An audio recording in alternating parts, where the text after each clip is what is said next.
नमस्कार दोस्तों, पिछले वीडियो में हम लोगों ने भारत और पाकिस्तान के ऐतिहासिक संबंध से जेपीएससी इंटरव्यू में बन सकने वाले संभावित प्रश्न और उसके मॉडल आंसर के बारे में चर्चा की।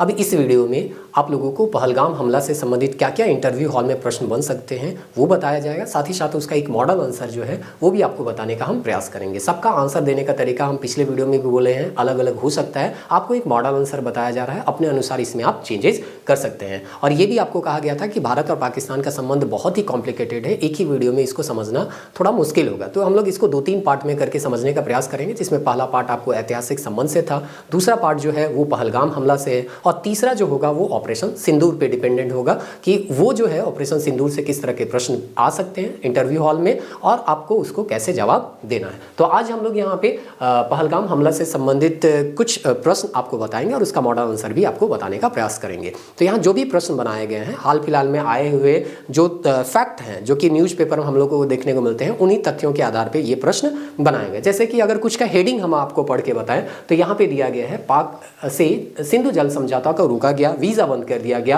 अटारी वाघा बॉर्डर बंद कर दिया गया, पाक नागरिकों को बोला गया कि 48 घंटे में आप भारत छोड़ दीजिए। साथ ही साथ ये भी हमको जानने को मिलता है कि पहलगाम में छोटे दुकानदार गायब हो गए, इनके स्लीपर सेल से जुड़े होने का संदेह बढ़ा है। तो इनसे भी संबंधित प्रश्न आपको देखने को मिलेगा। अगला यहाँ पे कुछ अगर हम देखें तो यहाँ पे दिया गया है, आतंकी हमले से समर्थन में सोशल मीडिया का डाला गया आपत्तिजनक पोस्ट, बोकारो को युवक गिरफ्तार। तो सोशल मीडिया का क्या भूमिका होता है किसी भी हमला के दौरान या आपातकालीन स्थिति में, ये भी आपको यहाँ पे प्रश्न के रूप में देखने को मिलेगा। फिर एक आर्टिकल आया था जिसमें लिखा गया था कि कश्मीर में उग्रवाद का ये अंतिम दौर है और पहलगाम में जो हुआ उसके पैटर्न को हम लोगों को समझना होगा। एक और आर्टिकल आया है जिसमें बताया गया है कि क्या वाकई जम्मू कश्मीर की हालात सामान्य हो गए हैं। तो यहाँ पे भी कुछ अगर फैक्ट होगा तो उस फैक्ट पे या तथ्य पे आधारित कुछ प्रश्न आपको देखने को मिल जाएंगे। फिर सिंधु जल समझौता है वो लगभग बेमानी हो चुका है, इससे सवाल तो देखने को मिलेगा ही मिलेगा। इसी से संबंधित एक न्यूज फिर से आता है, चिनाब सूखी है 4 दिन बाद 24 शहरों में 3 करोड़ पाकिस्तानी पानी को तरसेंगे। तो इस तरह के न्यूज़ जो है लगातार हम लोगों को देखने को मिल रहे हैं और इन्हीं न्यूज़ के आधार पे या इस न्यूज़ में जो भी तथ्य दिए गए उनके आधार पे कुछ प्रश्न बनाए गए हैं और उनका मॉडल आंसर जो है आपको बताने का प्रयास किया जा रहा है। तो उम्मीद करते हैं कि आप इस वीडियो को अंत तक देखिएगा। अगर आपका इंटरव्यू नहीं भी देना है तो भी इस वीडियो को देखिएगा तो आपको फ़ायदा होगा, क्योंकि इसके एक तरह से हम कह सकते हैं तह तक जाके आपको चीज़ों को समझाने का प्रयास हम करेंगे, जो बेसिक एक इंसान को जानकारी होना चाहिए। तो सबसे पहला सवाल जो इंटरव्यू पैनल के द्वारा पूछा गया, जो कि पब्लिक एडमिनिस्ट्रेशन के एक्सपर्ट हैं, वो एक सिचुएशनल बेस्ड सवाल आपसे पूछ रहे हैं कैंडिडेट के तौर पे। कहा जाता है या उनके द्वारा पूछा गया कि हाल ही में भारत में हुए आतंकी हमले में 26 नागरिकों की मृत्यु हुई, अगर आप उस जिले के एसडीएम होते तो तत्काल क्या कदम आप वहाँ पे उठाते। ये चीज़ आपको यहाँ पे पूछा गया, मतलब सिचुएशन दे दिया गया कि आप वहाँ के एसडीएम होते तो आप क्या करते। अब आपका जवाब क्या हो सकता है, जैसे कि हम फिर से यहाँ पे रिपीट कर रहे हैं, हर कोई का जवाब अलग हो सकता है। यहाँ एक मॉडल आंसर आपको दिया जा रहा है, इसमें आप फेरबदल कर सकते हैं। तो कैंडिडेट जवाब देता है, मेरी प्राथमिकता होती, यानी कि तात्कालिक रूप से हम क्या करते, पीड़ितों को त्वरित चिकित्सा सुविधा प्रदान करते, घायलों को सुरक्षित स्थान पर पहुंचाना और स्थानीय पुलिस और सेना से मिलकर सुरक्षा की स्थिति का समीक्षा लेना। तो सबसे पहला काम होता है कि जो पीड़ित है उसको हम त्वरित चिकित्सा सुविधा दे सके ताकि उसको किसी तरह का कोई नुकसान ना हो। उसके साथ साथ जो घायल हैं उसको भी सुरक्षित स्थान पर पहुंचाया जा सके ताकि अगर फिर से पुनः हमला हो तो उनको जो है किसी तरह का नुकसान ना पहुंचे। स्थानीय पुलिस और सेना से मिलकर सुरक्षा की स्थिति का समीक्षा लेना कि कहीं फिर से तो हमला ना हो जाए, इसलिए हम लोगों को वहां पे रिव्यू लेना चाहिए कि स्थानीय पुलिस और सेना के साथ मिलकर। साथ ही साथ दिया गया, इसके साथ ही सोशल मीडिया पर फैल रही अफवाहों को रोकने के लिए जिला सूचना कार्यालय को सक्रिय करना है। एसडीएम रहते हुए हम क्या करेंगे, जिला सूचना कार्यालय को सक्रिय करेंगे कि किसी तरह से कोई भी अफवाह जो है ना फैले, क्योंकि होता है ना, कभी भी आपातकालीन कोई स्थिति हो जाता है या कोई बड़ा घटना घट जाता है तो बहुत सा अफवाह जो है सोशल मीडिया के माध्यम से फैलाया जाता है। तो इस तरह का अफवाह ना फैले, इसका भी हम क्या करेंगे, एसडीएम रहते हुए प्रयास करेंगे। ये तो बताएं हम प्राथमिकता यानी तात्कालिक हम रूप से क्या करेंगे। तो इसी तरह चूंकि आप बोले तात्कालिक या प्राथमिकता, तो फॉलोअप में आपको प्रश्न पूछा जा सकता है कि और दीर्घकालिक स्तर पर आप क्या करेंगे इस घटना के बाद। बाद, तो यहाँ पे आपका जवाब होगा कैंडिडेट के तौर पर दीर्घकालिक स्तर पर संवेदनशील इलाकों में हम सीसीटीवी कैमरा लगाएंगे, ड्रोन से निगरानी करेंगे और ग्राम स्तर पर सतर्कता समिति जो है वो बनाना जरूरी है। तो यहाँ आप कह रहे हैं सीसीटीवी कैमरा अगर रहेगा तो हमको पता चलेगा कि कहाँ से लोग आतंकवादी आए, कहाँ गए, किधर, सारा रूट हो सकता है हमको पता चले और भी अतिरिक्त जानकारी हमको मिल सकता था। दूसरा चीज़ है ड्रोन से निगरानी हम रखेंगे जो भी सेंसिटिव इलाका है वहाँ पे, और साथ ही साथ हम सतर्कता समिति बनाएंगे यानी स्थानीय लोगों को जोड़ेंगे ताकि इस तरह के हमला में हम जो है वो पहले से जानकारी हम लोगों को पता चल जाए, या कोई इनपुट होगा या कोई सहायता भी लेना होगा तो स्थानीय लोग तुरंत वहाँ पे सहायता पहुँचा सकते हैं। इसके अलावा टूरिज्म डिपार्टमेंट के साथ मिलकर रिस्क मैनेजमेंट प्लान भी तैयार किया जा सकता है। तो रिस्क मैनेजमेंट प्लान क्या होगा कि अगर आप किसी समय रिस्क में फंस जाएं या किसी आपातकालीन स्थिति में फंस जाएं तो उससे कैसे आप उबर सकते हैं, ये चीज़ अगर आपके पास प्लानिंग रहेगा तो वहाँ कम से कम आपको नुकसान देखने को मिलेगा। तो ये जो है आप दीर्घकालिक स्तर पे करेंगे एसडीएम रहते हुए। आगे फिर से फॉलोअप में सवाल पूछा जाता है, घटना के बाद मीडिया द्वारा राजनीतिक बयानबाजी होने लगी, आप प्रशासनिक दृष्टिकोण से इस स्थिति को कैसे संभालते? तो कैंडिडेट बोलते हैं, मैं सभी राजनीतिक दलों से संयम की अपील करता और मीडिया को स्पष्ट करता कि कानून व्यवस्था को बनाए रखिए। तो यहाँ पे कह रहे हैं कि एसडीएम होते हुए हम सभी राजनीतिक दल हैं उनको अपील करते हैं कि आप संयम बरते रहें और इस तरह से कोई भी भड़काऊ भाषण वगैरह आप ना दें। साथ ही साथ हम ये भी करते हैं कि जो सोशल मीडिया है या कोई भी मीडिया है तो उसको यहाँ पे कानून व्यवस्था बनाए रखना है, इस चीज़ का हम यहाँ पे अपील करते हैं। साथ ही साथ यहाँ पे ये भी कहा गया है जिम्मेदारी पूर्ण रिपोर्टिंग जरूरी है, ये भी हम उनको बताते हैं। राजनीतिक आयोजनों की अनुमति देना या ना देना पूरी तरह से जमीनी स्थिति पर आधारित होगा। अगर कोई राजनीतिक आयोजन करना चाहता है, कोई बंद करना चाहता है, कोई धरना प्रदर्शन करना चाहता है, तो इस तरह के कोई आयोजन है तो उस आयोजन की अनुमति हम वहाँ का जो जमीनी स्तर है उसको देखते हुए देंगे। तो इस तरह से आपको यहाँ पे सिचुएशनल बेस कुछ सवाल पूछा गया। अब चलिए कुछ फैक्चुअल सवाल जो है यहाँ पे आपको देखने को मिलेगा। तो फैक्चुअल सवाल के तौर पे आपसे पूछा गया है, पहलगाम में हुए आतंकी हमले के बाद भारत में कौन कौन से बड़े कदम उठाए? तो आप न्यूज़पेपर में देखे होंगे कि कौन कौन सा कदम जो है वो उठाया गया है, तो आपको कैंडिडेट के तौर पे उसको बता देना है। सर, भारत ने इस हमले के जवाब में कुल 6 बड़े फैसले लिए। इनमें से सबसे पहला कदम था अटारी चेक पोस्ट को बंद करना। इसके अलावा भारत ने पाकिस्तान के साथ 1960 की सिंधु जल संधि को समाप्त कर दिया। सार्क वीजा छूट योजना को भी सस्पेंड कर दिया और पाकिस्तान नागरिकों को 48 घंटे में के अंदर भारत छोड़ने का निर्देश दिया गया। तो जो पेपर कटिंग में सबसे टॉप में दिया गया था, हेडिंग बनाया गया था, उसको यहाँ पे दिया गया। या देखिए भास्कर हो गया या कोई भी न्यूज़पेपर होता है तो इस तरह से ये पॉइंट वाइज आपको बता दिया जाता है कि कौन कौन से कदम जो है उठाए गए। इसको देख के आपको याद रखना है और जब आपसे सवाल पूछा जाए तो उसका आपको जवाब देना है।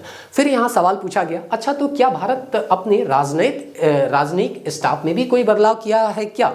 तो कैंडिडेट बोलते हैं, जी सर, दिल्ली में स्थित पाकिस्तानी उच्चायोग में मौजूद रक्षा और सैन्य सलाहकारों को 1 हफ्ते में भारत छोड़ने को कहा गया है। तो यहाँ पे कहा गया कि दिल्ली में जो भी यहाँ पे उच्चायोग में क्या है, रक्षा और सैन्य सलाहकार हैं, उसको बोला कि 1 हफ्ता में आप क्या कर दीजिए, भारत छोड़ दीजिए। साथ ही ये भी कहा गया भारत ने अपने रक्षा सलाहकार को भी इस्लामाबाद से वापस बुला दिया। अगर हम यहाँ से भेज रहे हैं तो वापस हम पाकिस्तान से भी अपने रक्षा सलाहकार को, सैन्य सलाहकार को बुला भी रहे हैं। दोनों उच्चायोग में कर्मचारियों की संख्या घटाकर 30 कर दी गई, जो 1 मई 2025 से लागू होगा। तो यहाँ पे देखिए, यहाँ पे लिखा गया है कर्मचारियों को 55 से घटाकर 30 की गई। इसलिए हम बोले हैं कि जो भी फैक्ट यहाँ पे न्यूज़पेपर में आया, बहुत सारे तथ्य हम लोग को देखने को मिल रहे हैं, लेकिन जो भी न्यूज़पेपर हाल फिलहाल में आ रहे हैं उसी के आधार पर प्रश्न बनाया गया और उसका जवाब जो है आपको यहाँ पे हम बताने का प्रयास कर रहे हैं।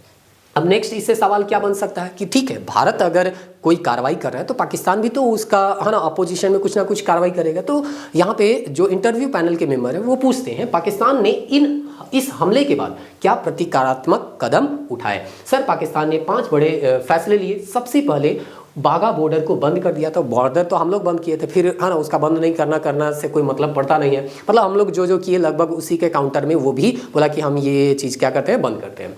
फिर बोला गया 72 में जो शिमला समझौता है उसको द्विपक्षीय समझौते को रद्द करने की बात की और सार्क SVE में के तहत वीज़ा सस्पेंड कर दिए गए और भारतीयों को 48 घंटे में लौटने को लिए कहा गया। मतलब हम लोग जो बोले बस उसी से मिलता जुलता कुछ यहाँ पे ये लोग भी वही काम करने लगे। भारत के व्यापार और एयर स्पेस दोनों क्या कर दिए गए, बंद कर दिए। ये चीज को आप ध्यान रखिएगा, भारत से व्यापार और एयर स्पेस दोनों को बंद कर दिया गया। तो इसी तरह से यहाँ पे भी दिया गया कि ये 5 कौन कौन सा कदम था जो कि पाकिस्तान के द्वारा उठाया गया भारत के विरोध के कारण, या भारत के है ना जो भी यहाँ पे कदम उठाए गए उसके विरोध के बाद।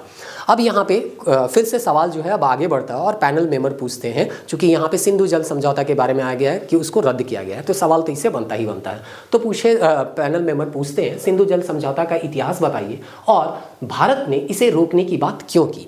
तो यहाँ पे कैंडिडेट के तौर पे जो है एक स्टूडेंट जो है वो बताते हैं, यह समझौता 1960 में भारत और पाकिस्तान के बीच हुआ था। विश्व बैंक की मध्यस्थता में यह तय हुआ कि भारत सतलुज, रावी और व्यास और पाकिस्तान को सिंधु, झेलम और चिनाब का जल मिलेगा। तो इस तरह से यहाँ पे आप देख रहे हैं इंडस, झेलम और चिनाब हो गया, और जो कि वेस्टर्न रिवर के तौर पे हम लोग जानते हैं, और ईस्टर्न रिवर के तौर पे यहाँ पे देख रहे हैं सतलुज हो गया, ब्यास हो गया, और इस तरह से यहाँ पे झेलम जो हो गया वो जो है झेलम नहीं रावी हो गया। हाँ, रावी नहीं है, रावी।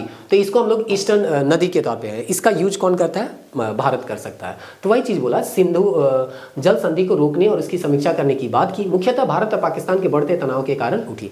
तो ये जो समझौता का रद्द किया गया, तो इस समझौता को रद्द करने का सबसे मुख्य कारण क्या था? यही भारत और पाकिस्तान के बीच तनाव या पाकिस्तान का आतंकवाद को समर्थन देना।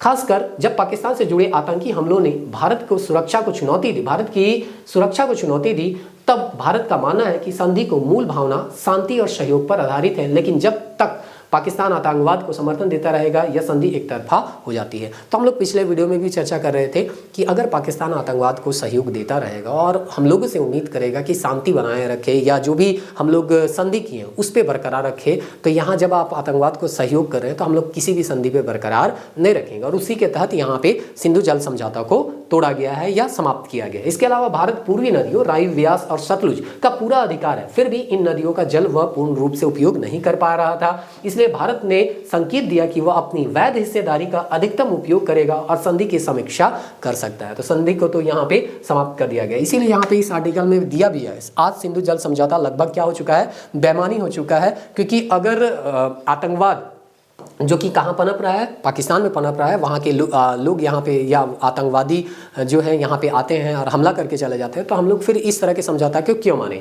ठीक ना। चलिए आगे दिया गया फॉलोअप में प्रश्न पूछा जा सकता है, क्या भारत संधि को एक तरफा समाप्त कर सकता है कि नहीं?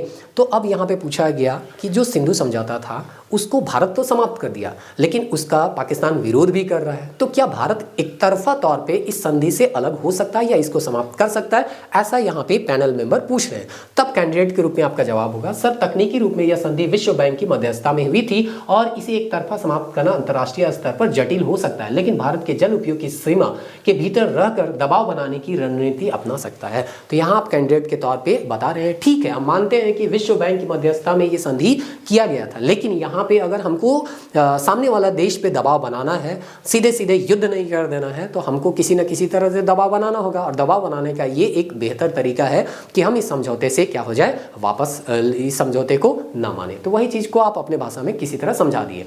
फिर से यहाँ पे पैनल मेंबर पूछते हैं, हाल ही में भारत द्वारा पाकिस्तान के खिलाफ की गई वाटर स्ट्राइक क्या है? देखिए आपको सवाल जो है, आपको इंटरव्यू में गए हैं तो प्रशासनिक अधिकारी के तौर पे ही पूछा जाएगा, ऐसे आम जो लोग होते हैं ना उस तरह से आपको सवाल नहीं पूछेगा। बहुत सारे टेक्निकल चीज़ है वहाँ से सवाल पूछे जा सकते हैं, क्योंकि प्रशासनिक अधिकारी होते हुए इन सब बातों को आपको गौर करके चलना पड़ता है। तो यहाँ पे पूछा गया, जी सर, पहलगाम हमले के बाद भारत ने पाकिस्तान के खिलाफ एक बड़ी राजनीतिक कदम उठाया जिसे वाटर स्ट्राइक कहा गया है। भारत ने जम्मू के रामबन जिले स्थित बगलीहार बांध से पाकिस्तान की ओर आने वाली नदियों के पानी को रोकने की प्रक्रिया शुरू कर दी। इसीलिए इस पेपर में दिया गया है, चिनाब सूखी, 4 दिन बाद 24 शहरों में 3 करोड़ पाकिस्तानी पानी को क्या होंगे, तरसेंगे। तो ये एक तरह का क्या है, वाटर स्ट्राइक है। तो यही चीज़ हम बोले कि न्यूज़पेपर बहुत सारा चीज़ आ रहा है, उसी से सवाल बनाए और सवाल का एक मॉडल आंसर आपको देने का प्रयास किया गया। तो आप एक फैक्चुअल तौर पर याद रखिएगा, रामबन जिले में स्थित बगलीहार बांध से पाकिस्तान की ओर जाने वाले नदियों के पानी को रोकने की हम लोग प्रक्रिया क्या कर दिए, शुरू कर दिए, और इसका परिणाम भी आपको यहाँ पे देखने को मिलेगा। परिणाम क्या है वो आप देखिए, तो यहाँ पे बोलता है परिणाम के देखिएगा, तो क्वेश्चन भी पूछा गया, अच्छा इस वाटर स्ट्राइक का प्रत्यक्ष प्रभाव क्या देखा गया? तो प्रत्यक्ष प्रभाव में हम लोग देखते हैं इसका पाकिस्तान के सियालकोट जिले में देखने को मिला। वहां चिनाब नदी का जल स्तर 15 फीट घटकर रह गया, जबकि सामान्य स्तर पर ये कितना फीट रहता है, 24 फीट। तो डर तो उन लोगों में है ना डालना ही होगा ना, कि अगर आप लोग आतंकवाद का सहयोग करेंगे तो हम लोग आपका किसी तरह से सहयोग नहीं करेंगे, प्यासे आप क्या हो जाइए, मर जाइए। पाकिस्तान के फैसलाबाद और हाफिजाबाद जैसे सघन आबादी वाले शहरों की 80% आबादी प्रणाली पेयजल चिनाब नदी के सतही पानी पर निर्भर है और उसी सतह का जो कि 24 फीट था नदी का जल स्तर वो घट के अब कितना हो गया 15 फीट। तो ठीक है, अभी 15 फीट है, कुछ दिन अगर में सुधर जाइए तो ठीक है, ना तो ये 15 फीट जीरो में भी आ सकता है ना।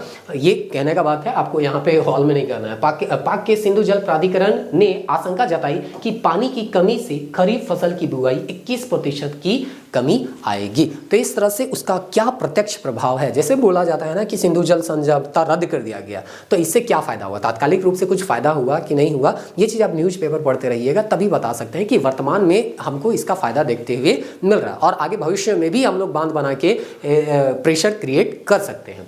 इंटरव्यूअर पूछ रहे हैं, क्या आप मानते हैं कि पानी को हथियार के बनाना सही रणनीति है? तो फिर से यहाँ कांडोर सवाल पूछा जा रहा है। देखिए, मानवाधिकार वाला सवाल आता है ना, तो उसी तरह से बोला जा रहा है, क्या युद्ध के हथियार के तौर पे आप पानी को इस्तेमाल कर सकते हैं क्या? तो कैंडिडेट रहते हुए आप बोल रहे हैं यह एक विवादित लेकिन रणनीतिक दृष्टि से प्रभावित कदम। ठीक है, ये विवादित है लेकिन रणनीतिक दृष्टि से देखें तो ये एक प्रभावी कदम हो सकता है। कम से कम डर के वो लोग क्या हो जाए, सुधर जाए। हम लोग चाह रहे हैं युद्ध ना करना पड़े। युद्ध या संघर्ष के समय जब सैन्य कार्रवाई की जगह आर्थिक और पर्यावरणीय दबाव डाला जाए तो वह कम हिंसक लेकिन प्रभावशाली हो सकता है। तो हम यहाँ पे बता रहे हैं कि अगर हम सैन्य कार्रवाई करेंगे तो हो सकता है इससे भी ज़्यादा नुकसान देखने को मिले।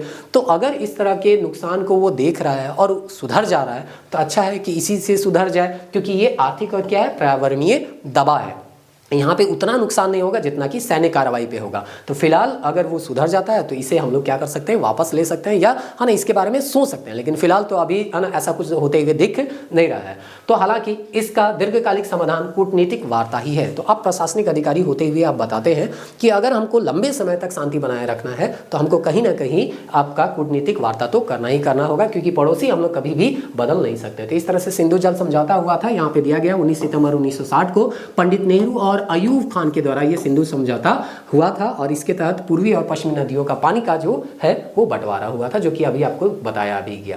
अब यहाँ पे नेक्स्ट पूछा गया है अटारी बॉर्डर के संबंध में। उससे पहले एक और क्वेश्चन है, फॉलोअप में पूछा गया है, सिंधु जल समझौते में भारत का हस्ताक्षरकर्ता कौन है? ये फैक्चुअल है, तो नेहरू है। और समझौता के समय पाकिस्तान के समय राष्ट्रपति कौन थे? तो अयूब खान। ये फैक्चुअल क्वेश्चन है जो कि बीच बीच में आपको पूछा जा सकता है। पैनल मेंबर अब आगे जो है टॉपिक को ले जा रहे हैं और जो है अटारी बॉर्डर के बारे में सवाल पूछ रहे हैं। भारत ने अटारी वाघा बॉर्डर बंद कर दिया है, पाक नागरिकों को 48 घंटे में देश छोड़ने को कहा गया है, इसका कूटनीतिक महत्व क्या हो सकता है? तो यहाँ पे कैंडिडेट सवाल का जवाब देते हैं, या पाकिस्तान को सख्त संदेश देने के लिए किया गया है कि आतंकवाद को समर्थन बर्दाश्त नहीं किया जाएगा, साथ ही यह अंतर्राष्ट्रीय समुदाय को भी भारत के रुख से अवगत कराने का एक तरीका है। हम इंटरनेशनल रूप में भी बताने का प्रयास कर रहे हैं कि हम किसी भी तरह से आतंकवाद को समर्थन करने वाले देशों का सहयोग नहीं करेंगे और ना ही उसके नागरिकों का सहयोग करेंगे। तो इसीलिए हम लोग कहे हैं कि पाकिस्तान के जितने भी नागरिक हैं 48 घंटा में छोड़ दे। अब बॉर्डर का बात आया, बाघा बॉर्डर का, तो हो सकता है इससे भी कुछ फैक्चुअल सवाल आपको देखने को मिल जाए। तो यहाँ पे पूछा गया फॉलोअप में कि क्या इसका असर भारत में रह रहे पाक नागरिक पर मानवीय दृष्टिकोण से नहीं पड़ेगा? तो सवाल पूछा गया जरूर पड़ेगा, इसलिए सरकार को चिकित्सा और विशेष परिस्थितियों में मानवीय अपवाद देना चाहिए। तो यहाँ पे जो है कहा गया है कि बहुत सारे ऐसे लोग हैं जो कि चिकित्सा के दृष्टिकोण से यहाँ पे क्या किए होंगे, आए होंगे या विशेष परिस्थिति में आए, तो उनको अपवाद के तौर पे हम लोग देख सकते हैं। लेकिन ऐसा तो अभी कुछ देखने को नहीं मिला, लेकिन सरकार अगर चाहे तो ऐसा कर सकती थी। आगे पूछा गया है अटारी वाघा बॉर्डर किन राज्यों पे है? तो भारत के पंजाब प्रांत में और पाकिस्तान के भी पंजाब प्रांत में पड़ता है। यहाँ पे आप देख सकते हैं, यहाँ पे आपका लाहौर है, यहीं पे आपका वाघा बॉर्डर है। तो ये भी पंजाब का इलाका पड़ रहा है, ये भी इनका पंजाब का इलाका पड़ रहा है। अब चलिए नेक्स्ट यहाँ पे हम लोग सवाल देखते हैं कि क्या बन सकता है। सवाल पूछा गया, हमला जम्मू कश्मीर के पहलगाम में हुआ, क्या आप इस स्थान की भौगोलिक विशेषता बता सकते हैं? तो पहलगाम आप यहाँ पे देख रहे हैं जम्मू कश्मीर में है, तो यहाँ पे उसके बारे में पूछा गया पहलगाम कहाँ पे है, किस जिले में? पहलगाम जम्मू कश्मीर के अनंतनाग जिले में स्थित है। यह लीडर नदी के किनारे बसा एक प्रसिद्ध पर्यटन स्थल है। समुद्र तल से इसकी ऊंचाई लगभग 2130 मीटर है। यह अमरनाथ यात्रा के प्रमुख आधार का भी शिविर है, ऐसा करके आपको बताया। बैसारन घाटी जो है उससे सवाल भी पूछ सकता है, यहाँ पे हम नहीं बनाए हैं लेकिन वो भी थोड़ा सा देख लीजिएगा। उसके बाद यहाँ पे पूछा गया है इस क्षेत्र की भौगोलिक स्थिति इसे आतंकी हमलों के लिहाज से संवेदनशील क्यों बनाती है, कि आतंकी हमले के लिए आतंकवाद जो है इसी स्थान को क्यों चुने। तो यहाँ पे उसका जवाब दिया गया है, यह क्षेत्र घने जंगलों, ऊंचे पहाड़ों और सीमावर्ती लोकेशन के कारण छिपने और सीमा पार से घुसपैठ करने के लिए क्या था, उपयुक्त था। यहाँ पे जो है बहुत मतलब घोड़े से कहाँ जाना होता था, ऊपर जाना होता था, और वहाँ पे जो सैनिक एक तरह से कह सकते हैं सुरक्षा जो व्यवस्था है उस समय तो वहाँ पे कुछ था नहीं, और वहाँ पे पहुँचने में भी लेट लगा। तो इस तरह से कुछ कारण थे, भौगोलिक कारण, जिसके कारण उन्होंने पहलगाम के उस बैसारन घाटी को चुना। जम्मू कश्मीर में कुल कितने जिले हैं, ये फैक्चुअल सवाल पूछा गया। 20 जिले हैं 2025 तक, मतलब अभी भी 20 ही जिले हैं। और LOC का लंबाई कितना है, ये भी फैक्चुअल पूछा गया है, 270। तो यहाँ पे अनंतनाग, बांदीपुर, पुंछ, कुपवाड़ा, ऐसे यहाँ पे 20 जिले जो हैं आपको वर्तमान में देखने को मिलेंगे जम्मू कश्मीर में। अब यहाँ पे देखते हैं सवाल कुछ और जो है, अब लगभग अंतिम सवाल है, उसकी ओर हम लोग बढ़ रहे हैं। पहलगाम हमले को लेकर अक्सर कहा जाता है इसे धार्मिक भावनाएं भड़काने की कोशिश होती है, आप इस पर क्या कहेंगे। आतंकवादी लोग यहाँ पे उस तरह से काम ही किया है कि यहाँ पे लोग जो है धार्मिक भावनाओं से भड़क जाए और फिर आपस में गृह युद्ध शुरू हो जाए, लेकिन हम लोगों के देश में ऐसा कुछ देखने को नहीं मिला, क्योंकि यहाँ के नागरिक जो हैं चाहे जैसे भी हैं, लेकिन जब देश का बात आता है तो सब एक जगह मतलब एकता का वो क्या करते हैं, परिचय देते हैं। तो उम्मीदवार बोलते हैं सर पहलगाम जैसे आतंकी हमलों में न केवल राष्ट्रीय सुरक्षा के लिए चुनौती होते हैं बल्कि समाज में धार्मिक तनाव भी पैदा कर सकते हैं। दुर्भाग्य से कुछ तत्व ऐसे हमलों का इस्तेमाल सांप्रदायिक नफरत फैलाने के लिए करते हैं, जो कि बेहद निंदनीय है। तो आतंकवादी लोग जो है, जो बोला गया ना कि धर्म पूछ के मारा गया उन लोगों को, तो उनका मुख्य उद्देश्य क्या था कि यहाँ पे हिंदू, मुस्लिम और भी दूसरे धर्म वाले लोग रहते हैं, तो अगर इस तरह का न्यूज अगर जाएगा तो यहाँ पे कहीं ना कहीं हम लोगों को गृह युद्ध जैसे स्थिति देखने को मिलेगी। लेकिन यहाँ पे ऐसा कुछ भी देखने को नहीं मिला, क्या है कि भारत के नागरिक जो हैं सबसे पहले भारतीय हैं, उसके बाद कोई अपना उनका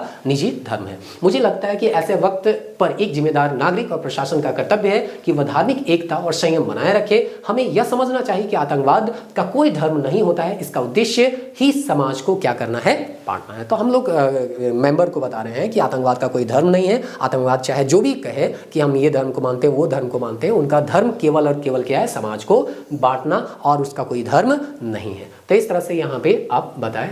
अब यहाँ पे और कुछ क्वेश्चन है, उसको भी देख लेते हैं सोशल मीडिया से संबंधित। तो आप क्या सुझाव देंगे कि ऐसे समय में प्रशासन और मीडिया की क्या भूमिका निभानी चाहिए। तो यहाँ पे उम्मीदवार बोलते हैं सर प्रशासन को तत्परता और पारदर्शिता के साथ कार्य करने चाहिए ताकि किसी अफवाह को पनपने का मौका न मिले। ऐसा ना है कि अफवाह है ना कोई फैला दिया जाए और आपस में ही हम लोग लड़ भिड़ जाए, तो ऐसा कभी ना हो। इस चीज़ को हम लोगों को ध्यान रखना है। सोशल मीडिया मॉनिटरिंग और शांति समितियों की सक्रियता का आवश्यक है। मीडिया की भूमिका सबसे अहम है। उन्होंने खबर सनसनीखेज बनाने की बजाय तथ्य आधारित संयमित रिपोर्टिंग करनी चाहिए। तो आजकल देखते भी हैं ज़्यादातर है ना न्यूज़ चैनल जो होते हैं कोई भी खबर को सनसनीखेज खबर बना देते हैं। तो इस तरह का जो खबर है या न्यूज़ है उसको हम लोगों को रोकना है। जो भी न्यूज़ हो वो तथ्य आधारित हो, संयमित हो और रिपोर्टिंग है ना संयमित रिपोर्टिंग यहाँ पे होना चाहिए, ऐसा हम बता रहे हैं, जिससे समाज में शांति बने रहे, समाज में किसी तरह का कोई है ना दुर्घटना या एक तरह से कह सकते हैं युद्ध की स्थिति, गृह युद्ध की स्थिति ना पनप जाए। इसका हम लोगों को ध्यान में रखना है। आपके अनुसार सोशल मीडिया के लिए प्रशासनिक स्तर पर कौन से 3 प्राथमिकताएं होनी चाहिए। तो फेक न्यूज़ को सबसे पहले रोकना हम लोगों का कैंडिडेट के तौर पर, या एक प्रशासन अधिकारी होते हुए हम लोग प्रयास करेंगे कि फेक न्यूज़ ना फैले। दूसरा है संवेदनशील घटनाओं का मॉनिटरिंग करना और युवाओं में डिजिटल साक्षरता का प्रसार करना, पता करना कि कौन फेक न्यूज़ है और कौन फेक न्यूज़ नहीं है। अगला कुछ सवाल है, समाचार में बताया गया है कि पर्यटक डर के कारण घाटी नहीं आ रहे हैं। एक SDO के रूप में आप पर्यटन को पुनर्जीवित कैसे करेंगे। आप देखे होंगे हमला के बाद जो है कश्मीरियों का बहिष्कार करने का बात कभी है ना बहुत सारे लोगों के द्वारा किया गया, लेकिन इस चीज़ को है ना हम लोग जो है या जो भी यहाँ पे भारतीय नागरिक है वो समझे कि ये आतंकवादी तो यही चाहता था कि लोग जो है कश्मीर ना जाए। फिर इसको जो है बहुत सारे लोग आगे आते हैं और समझाने का प्रयास करते हैं कि हम अगर ऐसा करते हैं कि कश्मीरियों से नाता तोड़ लेते हैं तो आतंकवाद जो चाह रहे थे वही हम कर रहे हैं। तो हम लोगों को ऐसा करना नहीं, हम लोग को आतंकवाद के खिलाफ जाना है, ना कि कश्मीरियों के खिलाफ। तो यहाँ पे कैंडिडेट के तौर पे आप बताते हैं कि सभी पर्यटन स्थल पर सुरक्षा समीक्षा करना, स्थानीय गाइड होटल कर्मियों को प्रशिक्षित करना कि अगर इस तरह का घटना घटता है तो आप कैसे अपने जो बाहर से आए हुए मेहमान है उसको कैसे सुरक्षा प्रदान करेंगे, ये आपको बताने के लिए क्या किया जाना चाहिए, प्रशिक्षित किया जाना चाहिए, ऐसा बता रहे हैं। सोशल मीडिया और विज्ञापन से सुरक्षा संदेश देना, पर्यटन नीति में संकट प्रबंधन प्रावधान शामिल करना, और इस तरह से SDO रहते हुए हम लोग जो है फिर से पर्यटन को इस तरह से काम करके क्या कर सकते हैं, चालू कर सकते हैं और लोगों को भरोसा दिला सकते हैं आप आइए यहाँ, किसी तरह का कोई परेशानी नहीं होगा। अगर पर्यटन ठप होता है तो किन लोगों पर असर पड़ेगा, तो जो वहाँ के होटल व्यवसायी है उन पर असर पड़ेगा, टैक्सी ड्राइवर है, लोकल कारीगर, हस्तशिल्प विक्रेता है उस पर असर पड़ेगा, गाइड्स और रेस्टोरेंट व्यवसायी है उस पर असर पड़ेगा। और इस तरह से अगर इनका इनकम नहीं होगा फिर से ये जो है बेरोजगार हो जाएंगे, तो कहीं ना कहीं आतंकवाद के ट्रैप में ये भी आ जाएंगे और हो सकता है कि ये लोग जाके आगे आतंकवादी के, है ना, जो एक तरह का स्लीपर सेल जो बोलते हैं ना उसके में आ जाएंगे और हो सकता है इसका दुरुपयोग किया जाए। तो हम लोग चाहते हैं कि कश्मीर में जो है आर्थिक गतिविधि बेहतर बना रहे ताकि वहाँ के लोगों का इनकम होता रहे और वो लोग जो है गलत रास्ते में ना जाए। तो इस तरह से बहुत सारे एक्टर जो हैं यहाँ पे, या बहुत सारे लोग जो है वहाँ पे गए और बोले कि आप कश्मीर आइए, कश्मीर में आपका स्वागत है। तो ये अतुल कुलकर्णी ना एक्टर हैं, वो गए थे कि चलो कश्मीर करके, ये एक तरह से नारा भी दिए कि कश्मीर चलो करके ना। चलिए, तो कश्मीर को छोड़ना नहीं है। आगे समापन प्रश्न के तौर पे पूछा गया, बहुत अच्छे आपने विषयों की गहराई से समझाया। कोई अंतिम बात जो आप कहना चाहते हैं? तो कैंडिडेट बोलते हैं धन्यवाद सर, मेरा मानना है कि आतंकवाद के खिलाफ लड़ाई में केवल सेना नहीं बल्कि प्रशासन, समाज और युवाओं की जिम्मेदारी उतनी ही अहम है। मतलब केवल जो है सेना के लिए हम नहीं बोल सकते कि सेना इसके लिए जिम्मेवार है। हम लोग को देखना है कि सभी चीज़ जो है मिलकर ही अपने देश को सुरक्षा प्रदान कर सकता है, चाहे वो सेना है, चाहे प्रशासन है, चाहे समाज के अलग अलग लोग हैं, चाहे जो युवा आबादी है, वो सब मिलेंगे तभी अपना देश जो है सुरक्षित रहेगा। मैं इसी दिशा में कार्य करने का संकल्प रखता हूँ। ऐसा करते हुए आप अपना बात को समाप्त करते हैं। तो ये था पहलगाम से संबंधित। उम्मीद करते हैं आप यहाँ तक देख रहे होंगे तो कुछ ना कुछ आपको फ़ायदा महसूस हो रहा होगा इस वीडियो से, तभी यहाँ अंत तक आप वीडियो देख रहे हैं। तो नेक्स्ट वीडियो में जो है हम लोग जो है ऑपरेशन सिंदूर पे हम लोग यहाँ पे बात करेंगे कि यहाँ पे कौन कौन से प्रश्न बन सकते हैं और इसका क्या संभावित एक आंसर हो सकता है। देखिए, वीडियो तो थोड़ा लेंदी होगा ही होगा क्योंकि ये टॉपिक ही इतना लेंदी है। पाकिस्तान को समझाना मतलब, है ना, अब क्या ही बोले यहाँ पे कि वो लोग जो है समझने वाला है नहीं। तो ठीक है, इसी तरह का कार्रवाई होते रहे बीच बीच में, तभी वो लोग जो है चेतेगा और नहीं तो चेतने वाला नहीं। मिलते हैं नेक्स्ट वीडियो में, तब तक लीजिए।